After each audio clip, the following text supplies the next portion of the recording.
Hello everyone, welcome to study IQ। इस video lecture में एक बहुत ही इंपॉर्टेंट टॉपिक पर डिस्कशन करेंगे। टॉपिक है कि oceans are warming even faster than previously thought.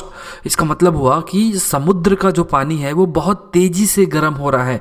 हमारा जो अनुमान है उससे तेज़ी से गर्म हो रहा है। तो इसी बात पर हम चर्चा करेंगे। ये हाल ही में एक रिसर्च हुई है और उस रिसर्च में इस पॉइंट को रखा गया। ये काफ़ी इंपॉर्टेंट पॉइंट है क्योंकि अगर समुद्र का पानी गर्म होता है तो इससे काफ़ी ज़्यादा जो हमारा जलवायु है, जो क्लाइमेट है वो इम्पैक्ट होता है, जो वेदर पैटर्न है वो इम्पैक्ट होता है, जो एक्वेटिक लाइफ है, जो जीव पानी में रहते हैं, मैराइन लाइफ है, जो समुद्र में जीव रहते हैं वो भी इम्पैक्ट होते हैं और ह्यूमन सिविलाइजेशन भी इस वजह से इम्पैक्ट होती है। तो ये काफ़ी इंपॉर्टेंट पॉइंट है।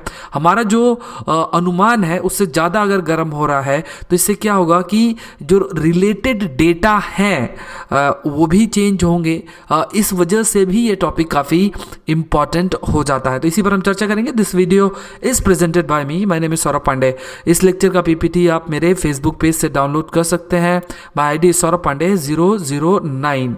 अगर आप किसी भी एग्जाम की प्रिपरेशन कर रहे हैं, जैसे एसएससी है, बैंक है, यूपीएससी है, या कोई भी यूपीएससी ऑप्शनल है या स्टेट पीएससी कोर्सेज है, तो आप हमारे वेबसाइट विजिट कर सकते हैं studiiq.com, या फिर इन नंबर्स पे कॉल कर सकते हैं और इन कोर्सेज के बारे में जानकारी हासिल कर सकते हैं। प्रश्न देख लेते हैं क्योंकि ये जो टॉपिक है ये आपके 2 पेपर्स में पूछा जा सकता है। अगर आप आईएएस की तैयारी कर रहे हैं, यूपीएससी की तैयारी कर रहे हैं, और ये ध्यान रखना है कि देखिए जब हम आईएएस की तैयारी करते हैं या यूपीएससी की तैयारी करते हैं तो हमें ये जान लेना चाहिए कि हमारा अप्रोच किस प्रकार का होना चाहिए, क्या इन्फॉर्मेशन हमारे लिए इम्पॉर्टेंट है और क्या इन्फॉर्मेशन हमारे लिए इम्पॉर्टेंट नहीं है। इसलिए क्या है कि जो सिलेबस है, सिलेबस के अनुसार ही पढ़ाई करनी चाहिए। क्योंकि अगर इन्फॉर्मेशन की बात करें तो आपके पास इतनी ज़्यादा इन्फॉर्मेशन पढ़ने को है जो कि आप कवर सारी चीज़ें नहीं कर सकते। इसलिए क्या है कि सिलेबस को ध्यान से पढ़ना है और ये ध्यान रखना है कि किस प्रकार का प्रश्न बन सकता है। अगर कोई भी इंफॉर्मेशन अगर आप देखते हैं, ये देखना है कि क्या वो सिलेबस से मैच हो रही है या नहीं मैच हो रही है, और अगर मैच भी हो रही है तो वो क्या यूपीएससी में उससे रिलेटेड प्रश्न बन सकते हैं या नहीं बन सकते हैं। क्योंकि प्रश्न थोड़ा एनालिटिकल आते हैं, इस वजह से टॉपिक को भी थोड़ा हमें एनालाइज करना पड़ेगा। चीज़ों को लिंक करना, ये मल्टी डायमेंशनल बनाना, ये थोड़ा सा हमें करना पड़ेगा और इसे हमें सीखना भी पड़ेगा। अब जैसे अगर बात करें जो टॉपिक अभी हम डिस्कस करेंगे तो इससे रिलेटेड किस प्रकार का प्रश्न है, what impact warming of ocean will have on climate of region. किसी भी जगह की जो जलवायु है उस पर अगर समुद्र का पानी की वार्मिंग हो रही है तो उसका क्या इम्पैक्ट पड़ेगा। ये प्रश्न आपके जीएस पेपर 3 में भी पूछा जा सकता है, एनवायरमेंट सेक्शन के अंदर भी पूछा जा सकता है, और जीएस पेपर 1 में भी पूछा जा सकता है, अगेन ज्योग्राफी सेक्शन के अंदर पूछा जा सकता है। अब इस प्रश्न को आंसर करने के लिए आपको बहुत सारी चीज़ें जानना चाहिए, तभी आप लिख पाएंगे। किसी किताब में इन जनरल नहीं मिलता है। आपको पता होना चाहिए कुछ कंसेप्ट, जो थोड़े बहुत पॉइंट्स हम आगे डिस्कस करेंगे कि इसका इम्पैक्ट स्टॉर्म में कैसे होता है या किस प्रकार से क्लाइमेट को अफेक्ट करता है। तो ये सारी बातों पर थोड़ी चर्चा जरूर करेंगे और उन्हीं को ध्यान में रखते हुए ही आपको आंसर लिखना है। आप प्रयास करिए कि अभी लेक्चर को थोड़ा सा पॉज करके प्रश्न लिखिए और फिर थोड़ा सा आंसर लिखने का प्रयास करें। एटलीस्ट 1 या 2 पॉइंट मन में आए उसको लिखें और फिर प्रोसीड करें, लेक्चर को आगे देखें, और अगर ज़रूरत पड़ती है तो कुछ पॉइंट्स ऐड भी कर सकते हैं। तो ये आप प्रयास करें। तो चलिए स्टार्ट करते हैं। पहला जो पॉइंट हमें समझना है, क्योंकि यहाँ पे हम डिस्कस कर रहे हैं ओशियन वार्मिंग, कि समुद्र का पानी जो है वो गर्म हो रहा है। अगर हम समुद्र के पानी को कह रहे हैं गर्म हो रहा है, इसका ये मतलब है कि जो हीट है वो हीट ट्रांसफ़र हो रही है समुद्र के पानी में, और वो हीट किस प्रकार से ट्रांसफ़र हो रही है। इन जनरल अगर हम बात करें तो बहुत सारी जो ह्यूमन एक्टिविटीज़ हैं, इवन कई सारी जो नेचुरल प्रोसेस होते हैं, वॉल्केनिक इरप्शन है या दूसरे अलग नेचुरल प्रोसेस होते हैं, उस वजह से भी बहुत सारी ग्रीन हाउस गैसेस एमिट होती हैं। ग्रीन हाउस गैसेस जिसे हम कहते हैं, फॉर एग्जाम्पल यह कार्बन डाइऑक्साइड है, ये कार्बन मोनोऑक्साइड है, नाइट्रोजन ऑक्साइड्स हैं, CFC हैं, ये सारी ग्रीन हाउस गैसेस हैं। अब ग्रीन हाउस गैसेस क्या है इन जनरल अगर हम बात करें, ये अगर हमारा अर्थ का सरफेस है और ये हमारा ट्रोपोस्फियर की लेयर है। अब क्या है, ये सन है, सन की रेज इस प्रकार से नीचे आएंगी, तो सन की रेज जब आती हैं तो उनका जो वेवलेंथ है, क्योंकि टेम्परेचर ज़्यादा होता है इसलिए उनका जो वेवलेंथ है वो शॉर्ट होता है, और ये जो सन रेज हैं वो इस प्रकार ट्रोपोस्फियर में में, जो एटमॉस्फेयर का हमारा पहली लेयर है उसके अंदर इस प्रकार से पहुंचेंगी और ये जो रेज है इनको एब्जॉर्व कर लिया जाता है अर्थ के सरफेस के द्वारा। एब्जॉर्व करने के बाद हीटिंग होगी, हीटिंग होने के बाद अर्थ से दोबारा रेडिएट बैक होती हैं। रेडिएट बैक जब ये रेज होती हैं तो इनका टेम्परेचर कंपैरेटिवली लो होता है, इसलिए ये क्या है, इनकी वेवलेंथ अगर हम बात करें तो इनकी वेवलेंथ लॉन्ग होती है कंपैरेटिवली। अब आपके क्या है कि यहाँ जो ये ट्रोपोस्फियर है यहाँ पे ग्रीन हाउस गैसेस प्रेजेंट है, अलग अलग ग्रीन हाउस गैसेस प्रेजेंट है। अब एक बार सनरेज तो एंटर हो गई, अब हीटिंग के बाद ये जो दूसरी रेज एमिट होती है, री रेडिएट हो रही हैं, तो इनके द्वारा क्या है कि इनकी क्योंकि वेवलेंथ ज़्यादा है तो जो ये ग्रीन हाउस गैसेस होती हैं, ये ग्रीन हाउस गैसेस इसको एब्जॉर्व कर लेती हैं, इस हीट को ये बाहर जाने नहीं देती हैं। अगर इन ग्रीन हाउस गैसेस का अमाउंट कम है, मतलब जितना रिक्वायर्ड है अगर उतना है, तो हीटिंग ज़्यादा नहीं होगी।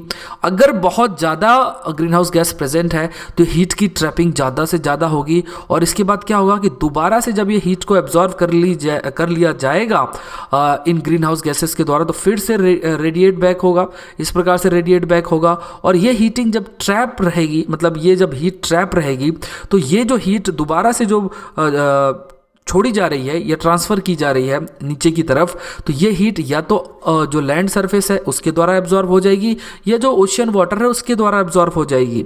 तो इस वजह से क्या है, क्योंकि ज़्यादातर जो अर्थ का सरफेस है लगभग 70% के आसपास वो समुद्र से कवर्ड है, इस वजह से जो ओशियन के द्वारा जो हीट का एब्जॉर्प्शन है वो काफ़ी ज़्यादा होता है। तो जितनी ज़्यादा ग्रीन हाउस गैसेस होंगी उतना अधिक अर्थ की हीटिंग होगी और जितना अधिक अर्थ की हीटिंग होगी उतना अधिक ओशियन वार्मिंग होगी। तो ये पॉइंट ध्यान रखना है और ये टॉपिक भी हम काफ़ी बार मतलब हमने डिस्कस भी किया है।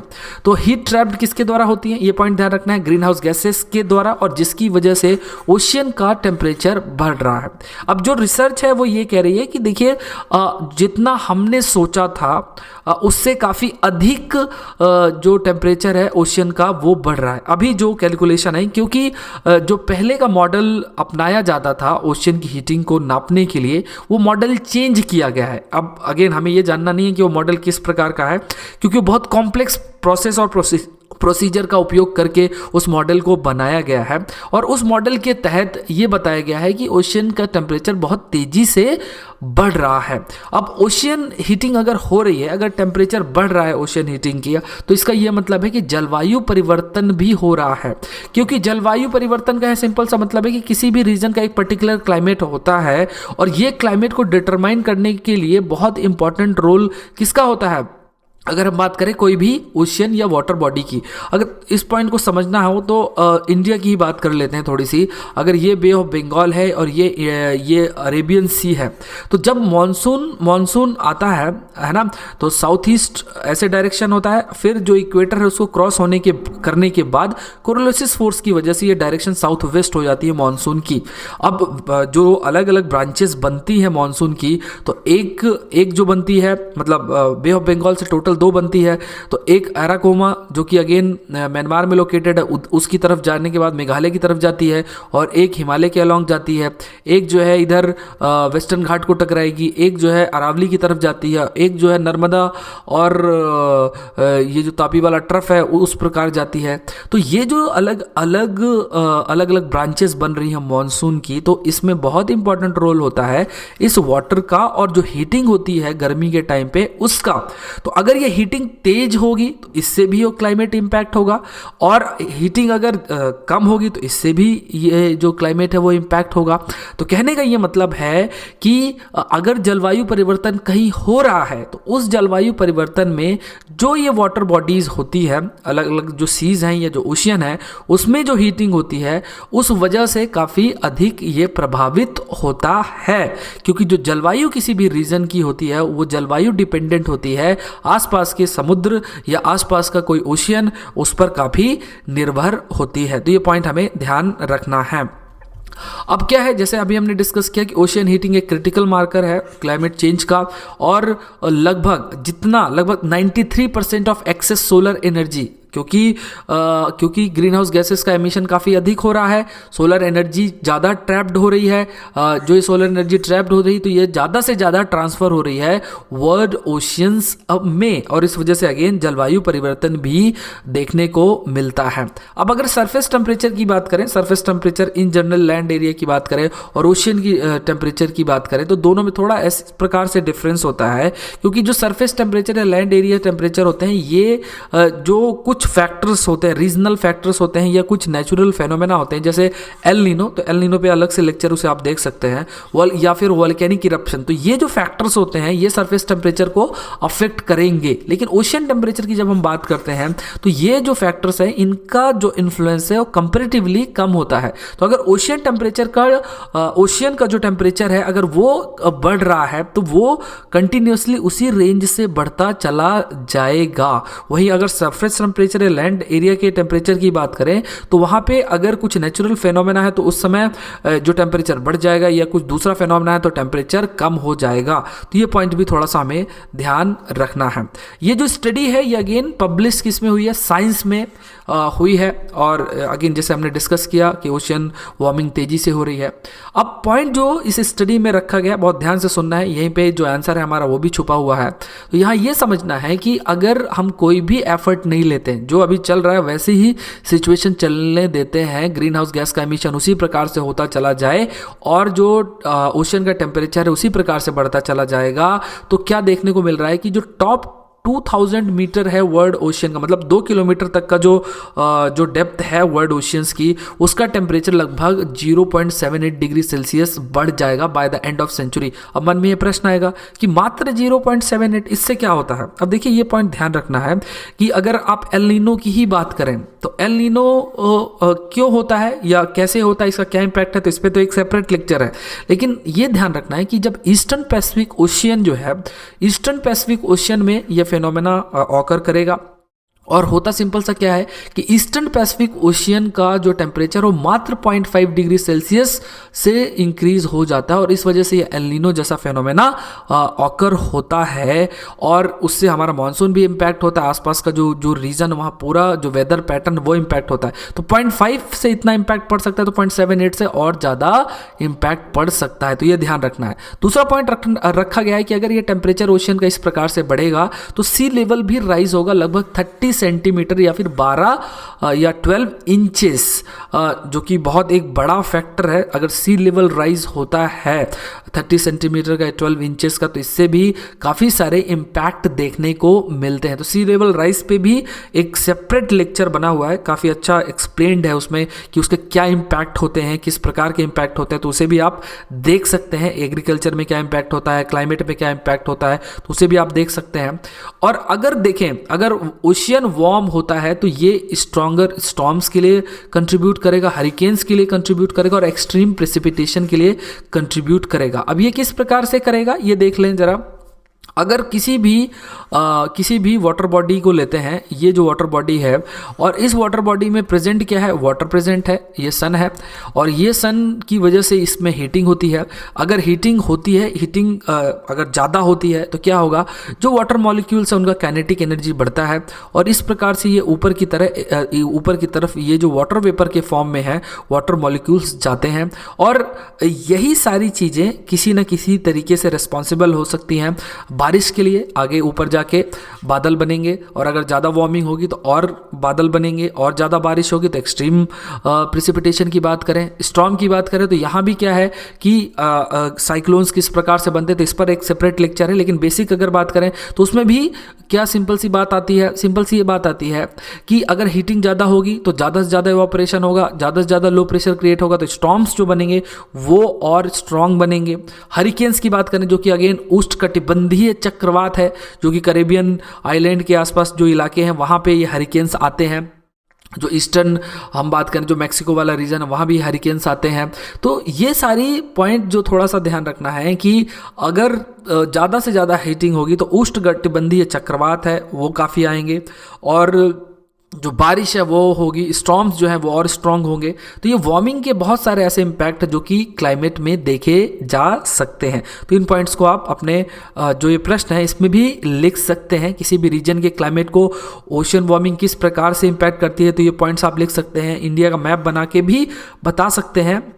बे ऑफ बंगाल रीजन और अरेबियन सी जो रीजन है यहाँ पे, और यहाँ पे बताया जा सकता है कि किस प्रकार से जो हीटिंग है वो मानसून को इम्पैक्ट करती है। या फिर अगर आप बात करें जैसे कुछ फेनोमेना है एल नीनो या फिर ला नीना या एल नीनो मोडोकी, ये जो फेनोमेना है ये भी किसी न किसी तरीके से ओशन वार्मिंग भी इसके लिए थोड़ा सा रेस्पॉन्सिबल होती है।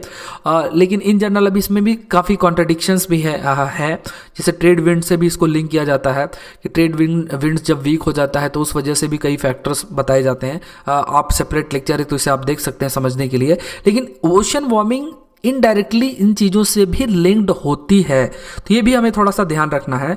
और कुछ एग्जांपल्स एल नीनो ला नीना या फिर कुछ और एग्जांपल्स जैसे बे ऑफ बंगाल या अरेबियन सी वाले रीजन का एग्जांपल लेके आप ये बता सकते हैं कि देखिए ओशन वार्मिंग अगर होती है तो उससे आसपास का जो क्लाइमेट है उसमें काफ़ी परिवर्तन होगा। अब देखिए ये सारे पॉइंट्स हो सकता है बहुत सारे स्टूडेंट्स लेकिन ये जो मैप बनाने की बात है वो नहीं करते हैं, लोग आलस करते हैं या फिर थोड़ा प्रैक्टिस कम होती है ना। तो इसलिए क्या ध्यान रखना है कि मैप बनाने की एक हैबिट डेवलप करनी है और फिर ऐसे प्रश्न को लिखने की भी हैबिट डेवलप करना है। क्योंकि देखिए ये ऐसे प्रश्न होते हैं अगर आपकी डीपर अंडरस्टैंडिंग नहीं है चीज़ों से, अब अगर कोई इन्फॉर्मेशन है ये हुआ वो हुआ, ये ब्रिज बना वो हुआ, ये रेल चली, ये कुछ ऐसी जो इन्फॉर्मेशंस होती हैं नो डाउट वो भी काफ़ी इंपॉर्टेंट होती हैं प्रीलिम्स प्रोस्पेक्टिव के लिए। और अगर वो इन्फॉर्मेशन आपको पता है तो आप उसको लिख सकते हैं। लेकिन ये कुछ ऐसे प्रश्न होते हैं अगर इनकी आपको डीपर अंडरस्टैंडिंग नहीं है, टॉपिक की अंडरस्टैंडिंग नहीं है, तो आप कुछ भी नहीं लिख सकते। इधर उधर की बातें लिखेंगे तो डायरेक्ट जीरो मिलना है। तो ये हमें ध्यान रखना है। आई होप आप सब लोग इसको अटेम्प्ट करेंगे। सो ये जो टॉपिक है काफ़ी इंपॉर्टेंट है जीएस पेपर 1 के लिए भी और जीएस पेपर 3 के लिए भी। सो आई होप ये वीडियो लेक्चर आपके लिए हेल्पफुल होगा। Thank you for watching the video.